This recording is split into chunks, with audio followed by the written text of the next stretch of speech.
I was in Las Vegas, and there was this huge group of girls from 20 to 50 that had flown from all over America to celebrate some bachelorette party. And they were dressed up, wearing clothes they would never wear back home. They were gonna look stunningly beautiful for this big party for all their friends. And there was like 35 or 40 of them. At the end of the night, I watched every single one of them walk out holding their shoes in their hands. Not one girl was wearing her shoes. I thought there's gotta be a better way. Why has no one tackled this problem, make them not hurt anymore? That problem's simply this. All of the body's weight is elevated and then slid down, and the complete weight is put on these two little bones right here in the forefoot area. What we did is we took an encapsulated gel pack, and the reason this is so critical is it's like a waterbed. When it widens the contact patch, actually conforms to the bottom of your foot. Underneath, we have EVA, which is a suspension. We have a trampoline here, so the flex happens all the way through. There's also the upper, the vamp area. The leather typically holds the foot back, so now you have a massive pressure point on top. And to mitigate that, we use a technology called Liquicell. If this is the vamp and the leather's here, when the foot comes up, it cannot touch it. There's actually a liquid barrier, so you don't get that biting feeling, you don't get that red mark. When you're in our shoe, whether it be a 3-inch, a 4-inch, or a 5-inch, it's a beautiful shoe, but you're actually floating on gel, suspended with EVA, and encapsulated with liquid on top. And so your foot is literally suspended. The end result is it does not look like a comfort shoe. They're handmade, they're leather, they're gorgeous, and that's the idea, is high technology meets high fashion.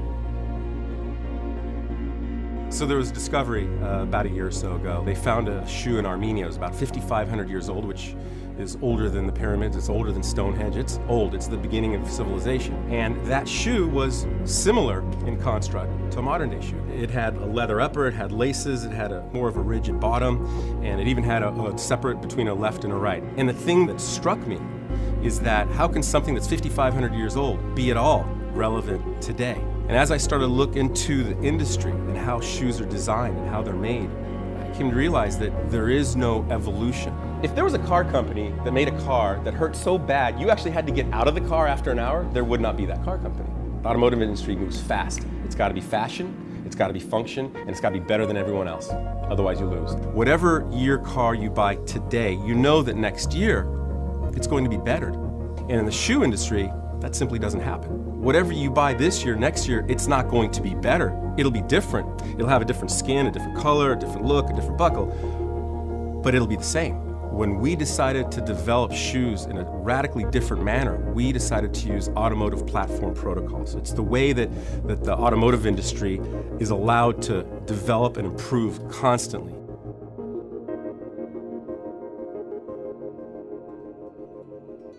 Our podiatrist said you need a footbed, something that holds the structure of the foot, arch support, heel support, anti-splay, anti-fatigue. We also integrate our patented technology, which is a heel cutout, and it has an EVA insert that goes inside. We have the board last with the flex points, and then of course our 3-piece anatomical removable footbed.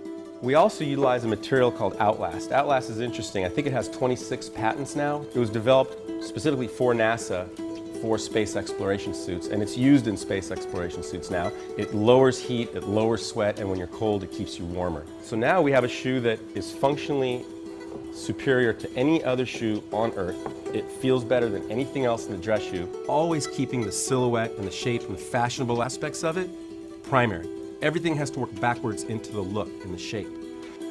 Forbes named us one of America's most promising companies in 2009. Nobody out of footwear, apparel, clothing, fashion made the list. We were number 8. Biotech, high tech, we're the only guys sitting there with shoes. And I think what they saw was that we're a disruptive brand. We're breaking into this gigantic industry that's never been broken before. It's been the same for thousands of years.